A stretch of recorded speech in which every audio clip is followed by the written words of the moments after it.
আহ কুত্তা হারামি, তুই আবার আমাকে কিস করেছিস? তোমাকে না করলে কাকে করব জান? তুমি আমার দুষ্টুটা।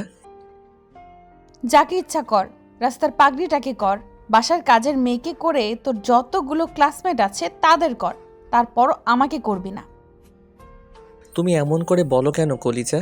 আমি না তোমাকে ভালোবাসি? তোর ভালোবাসার গুষ্টি কিলাই, তোকে বলছি না তুই আমার সামনে আসবি না।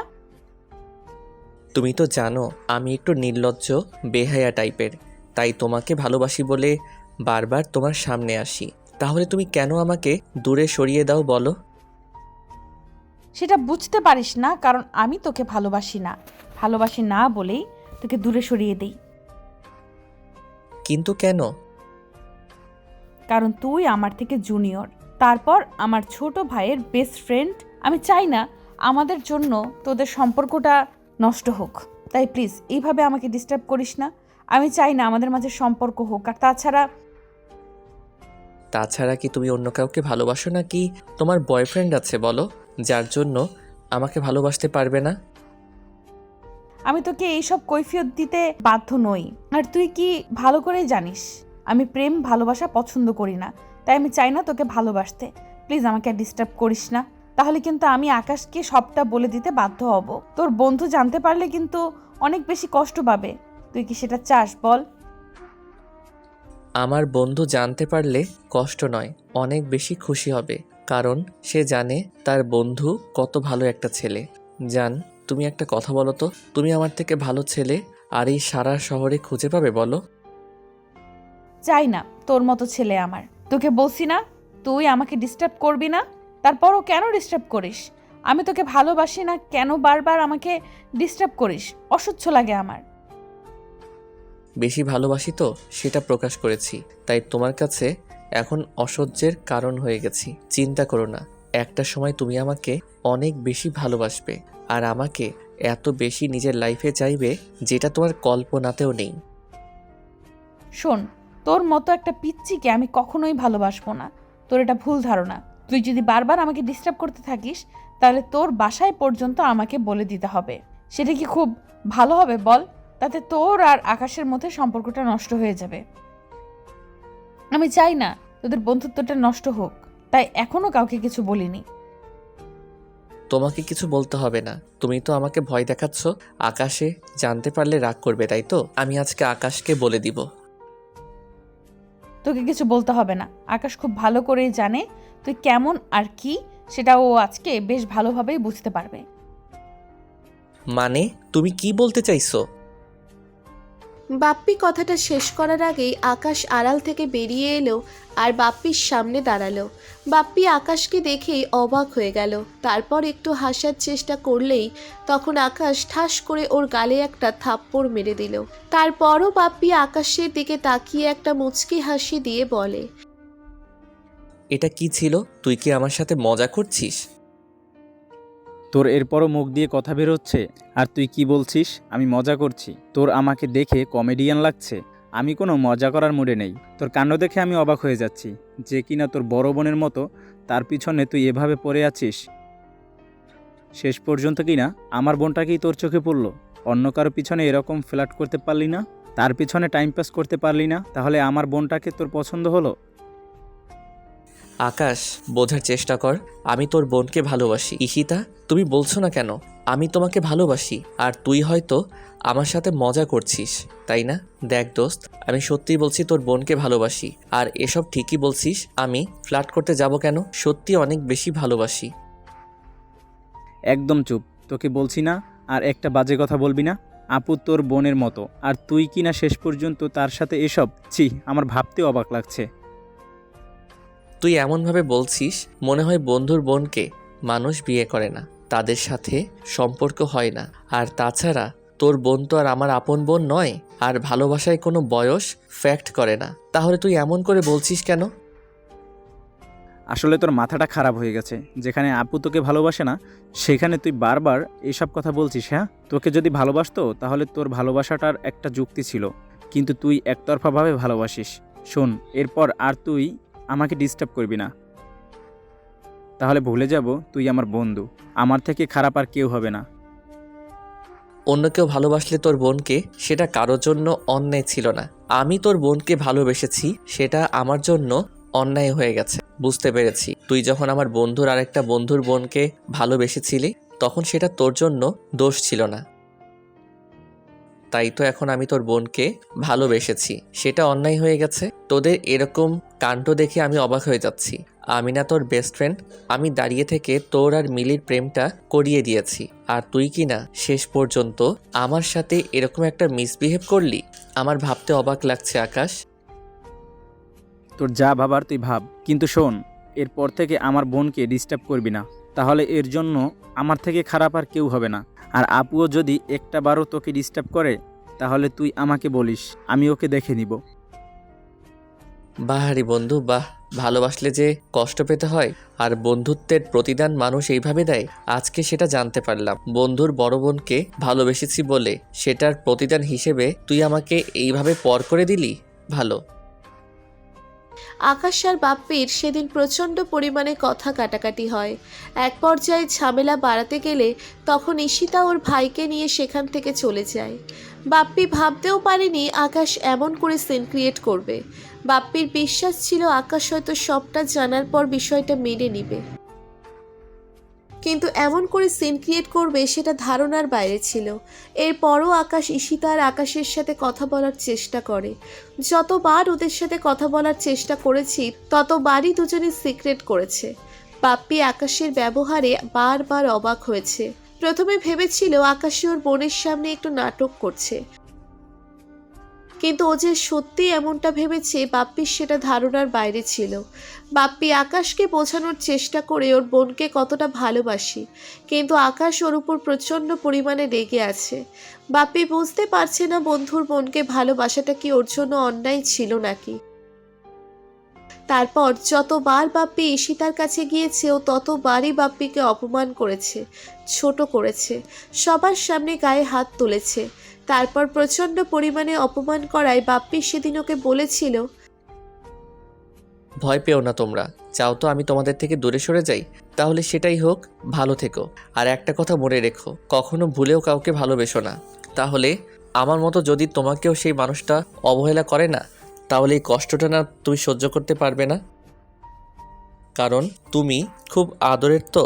আর ভয় পেও না, তোমার সামনে আর ভুলেও আসবো না। বাপ্পি সেদিন অনেক কষ্ট পেয়েছে আর নিজেকে দূরে সরিয়ে নিয়েছিল, ভেবেছিল সব কিছু শেষ হয়ে গেছে। তারপর আর বাসা থেকে বের হতো না, কলেজেও আসতো না, একা একাই থাকার চেষ্টা করত। আস্তে আস্তে সবার থেকে কেমন আলাদা হয়ে গিয়েছিল, কেমন নিঃসঙ্গতাটা ওকে চারিদিক থেকে ঘিরে ধরেছিল। তারপর একটা সময় এতটাই একাকিত্ব অনুভব করতেছিল যার জন্য নিজেকে ঘরবন্দি করে ফেলেছিল, নিজেকে রুমের মধ্যে আটকে ফেলে। বাপ্পি দুইটা মানুষের অবহেলা মেনে নিতে পারছিল না। দুইটা ভালোবাসার মানুষ এভাবে ওকে পর করে দিয়েছে, দূরে সরিয়ে দিয়েছে। আপন মানুষগুলো যখন মানুষকে দূরে সরিয়ে দেয় না, তখন মানুষের কাছে সেই কষ্টের থেকে অন্য কিছু হতে পারে না। বাপ্পি প্রচণ্ড পরিমাণে ভেঙে পড়েছিল। বাপ্পি আব্বু আম্মুর সামনে পর্যন্ত কথা বলতো না, একটা সময় প্রায় পাগল হয়ে গিয়েছিল। তখন আব্বু আম্মু বুঝতে পারে কি জন্য বাপ্পির এরকমভাবে পাল্টে গেছে। তাই ওরা ঈশিতার আকাশের সাথে কথা বলে, কিন্তু আকাশ বাপ্পির বাসায় আসতে নারাজ। তখন আব্বু আম্মু অনেকটা ভয় পেয়ে গিয়েছিল। বাপ্পি প্রচণ্ড পরিমাণে পাগলামি করতে শুরু করে দেয়। এক প্রকার পাগলই ছিল, নিশ্চিত হয়ে গিয়েছিল সবাই যে ও আর স্বাভাবিক লাইফে ফিরে আসতে পারবে না, কারণ অনেক চিকিৎসা করা হয়েছে। তারপর আব্বু আম্মু জানতে পারে আকাশের বোনকে বাপ্পি পছন্দ করত, যার দেওয়া কষ্টটা সহ্য করতে পারেনি। আব্বু আম্মু ওদের বাসায় গিয়ে অনেক কান্নাকাটি করে ঈশিতার কাছে সবটা বলে। জানার পরে ঈশিতার নিজেকে অনেক বড় অপরাধী মনে হচ্ছিল। ঈশিতা ভেবেছিল বাপ্পি ওকে ভালোবাসে না, কিন্তু বাপ্পি যে ওকে এত পরিমাণে ভালোবাসে সেটা আব্বু আম্মুর মুখ থেকে শোনার পর বুঝেছিল। সেদিন আব্বু আম্মুর সাথে ঈশিতা বাপ্পিদের বাসায় আসে। তারপরও রুমে যেতেই দেখে বাপ্পি ঘরের এক কোণায় বসে কিছু একটা জড়িয়ে ধরে একবার হাসছে তো পরবর্তীতে কান্না করছে। এমন কিছু দেখে ঈশিতার চোখে পানি চলে আসে। ঈশিতা বাপ্পির সামনে বসতেই বাপ্পি একবার ওর দিকে তাকায়, তারপর ভয়ে আঁতকে ওঠে আর বলতে শুরু করে। কে কে তুমি? তুমি আমার পাগড়িটাকে কেড়ে নিতে আসছো না? আমি জানি তোমরা খুব পচা, খুব বাজে। যাও যাও এখান থেকে, কাউকে আসতে হবে না। আমি কাউকে ভালোবাসি না, মিথ্যা কথা, কেউ আমাকে ভালোবাসে না।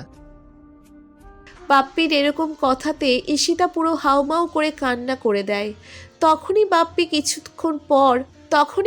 কিছুক্ষণ ওর মুখের দিকে তাকিয়ে চুপ করে থাকে। তারপর ওর চোখের পানিগুলো মুছে দিয়ে বলতে শুরু করে। না না, তুমি কান্না করো না, আমি আর কাউকে বকা দিব না। দেখো, তোমাকেও চলে যেতে বলবো না। তোমার যতক্ষণ ইচ্ছে এখানে থাকো, কিন্তু দেখো আমার পাগলিটাকে না আমার কাছ থেকে নিয়ে যেও না, অনেক কষ্ট পাবো আমি। তুমি বুঝতে পারছো তাই না? দেখো অনেক ভালোবাসি, আব্বু আম্মুকে বোঝাতে পারলাম না তাকে কতটা ভালোবাসি। মেয়েটা না আমাকে একটু ভালোবাসে না। দেখো কতবার করে বলেছি আমাকে বিয়ে অনেক করে নিতে, ভালোবাসো কিন্তু একটু মেয়েটাকে না? ভালোবাসে না আমাকে। আমার কি মনে হয় জানো তো, আমি না খুব শীঘ্রই মরে যাব। দেখো সেদিন সে খুব কাঁদবে আমার চলে যাওয়াতে, তাকে অনেক বেশি কাঁদাবে দেখো, আর আমিও না হাসতে হাসতে সেদিন চলে যাব। বাপ্পির কথায় ঈশিতা কান্না করে দিয়ে ওকে বুকের সাথে শক্ত করে জড়িয়ে ধরে। ঈশিতার এরকম কর্মকাণ্ডে বাপ্পি বাচ্চাদের মতো বুকে রইল। তারপর ঈশিতা আব্বু আম্মুর সাথে কথা বলে।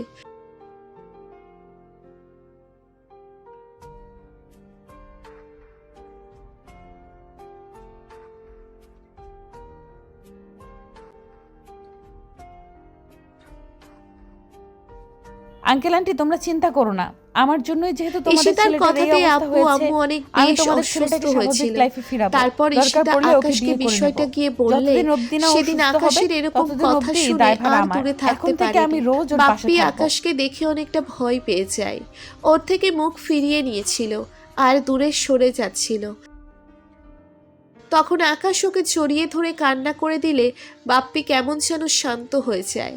আকাশের সাথে কথা বলার চেষ্টা করে, কিন্তু বাপ্পি কোনো কথা বলছিল না। হয়তো প্রিয় মানুষগুলোর দেওয়া কষ্টটা সহ্য করতে পারেনি, তাই এভাবে উন্মাদ হয়ে গেছে। তো 6টা মাস বাপ্পি এরকম পাগলামি করেছে। তারপরও ঈশিতা একটিবারের জন্য ওর কাছ থেকে সরেনি। আর ঈশিতা ওর পাগলামিটা দেখতে দেখতে ওর বাচ্চামির স্বভাবের জন্য প্রচণ্ড পরিমাণে ভালোবেসে ফেলে। ঈশিতা বুঝতে পারে বাপ্পিকে ছাড়া থাকা ওর জন্য কষ্টের, তাই ওকে বিয়ে করতে চাইছিল। তারপর বাপ্পি সুস্থ হয়ে গেলে আর ঈশিতার সাথে দেখা করছিল না, আর কথাও বলছিল না। বাপ্পি যেদিন মনে পড়ে ঈশিতার জন্য ওর এই অবস্থা হয়েছিল, সেদিন থেকেই বাপ্পি ওকে ইগনোর করতে শুরু করেছে। আর এখন এত বেশি ইগনোর করে যার জন্য প্রত্যেক দিন কান্নাকাটি করে। বাপ্পি ভাবে পৃথিবীতে সত্যিকারের ভালোবাসা বলতে কিচ্ছু নেই। আর ঈশিতার এরকম কাজের জন্য বাপ্পি ওকে কৃতজ্ঞতা জানিয়েছে আর বলেছে ও যদি না চায় তাহলে এখান থেকে চলে যাবে। এভাবে 1টা মাস কেটে গেছে আর ঈশিতা এখন আর বাপ্পির অবহেলাটা নিতে পারছে না। তারপর শেষ যেদিন ঈশিতা কান্নাকাটি করে বাপ্পিকে ভালোবাসার কথাগুলো বলছিল, সেদিন বাপ্পির খুব খারাপ লাগছিল।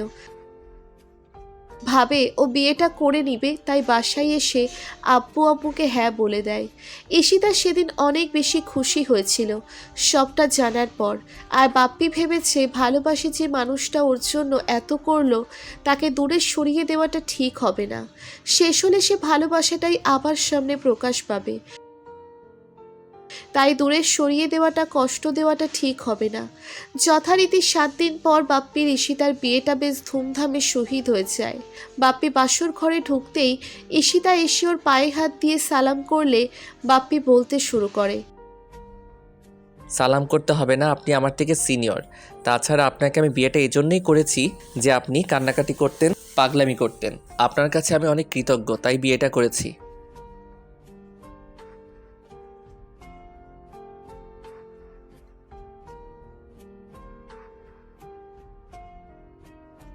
রাগ করে থাকলে কি আপনাকে বিয়েটা করতাম? কিন্তু আমার না সারা জীবনে কষ্টটা মনে থেকে যাবে। তুমি তো আমাকে ভালোবাসতে, তাহলে কেন এইভাবে ঈশিতা কষ্ট এবার দিচ্ছ? বাপ্পিকে এখনো জড়িয়ে রাগ ধরে করে থাকবে ওর আমার উপর? সারা আমি মুখে তো কিস ভুল করতে করেছি, বুঝতে লাগলো। পারিনি তুমি এতটা তারপর কষ্ট একটা পাবে। সময় আবার ওর বুকে মুখ লুকিয়ে ফুপিয়ে উঠতে লাগলো। তখন বাপ্পি ওকে 2 হাতে শক্ত করে জড়িয়ে ধরে বলল, আরে বাবা, আমি তো মজা করছিলাম। রাগ করে থাকলে বিয়েটা করতাম বলো? এখন কান্না করতে হবে না, দেখি তাকাও আমার দিকে। বাপ্পি ঈশিতার মুখটা তুলে তার পরও চোখের পানিগুলো ঠোঁট দিয়ে শুষে নিয়ে চোখের পাতায় 2টা কিস করে বুকের সাথে শক্ত করে চেপে ধরলো আর বলতে লাগলো, ভালোবাসি পাগড়িটাকে, যে কিনা আমার জন্য এতটা করেছে, তাকে কি করে দূরে সরিয়ে দেই বলো?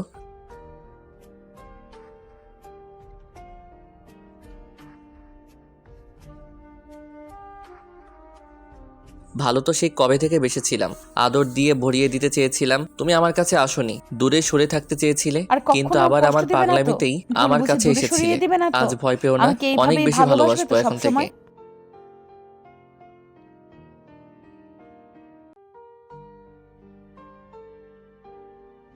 তাই? তাহলে আর দেরি করছি কেন? তাহলে ইতিহাসটা গড়েই ফেলি, কি বলো? এরপর হয়তো আপনাদের জানতে ইচ্ছে হবে, কিন্তু আমি আর তাহলে বলবো দেরি না, করছো কেন? বলতে আমার তোমার শরম করে। ভালোবাসায় ভরিয়ে দাও।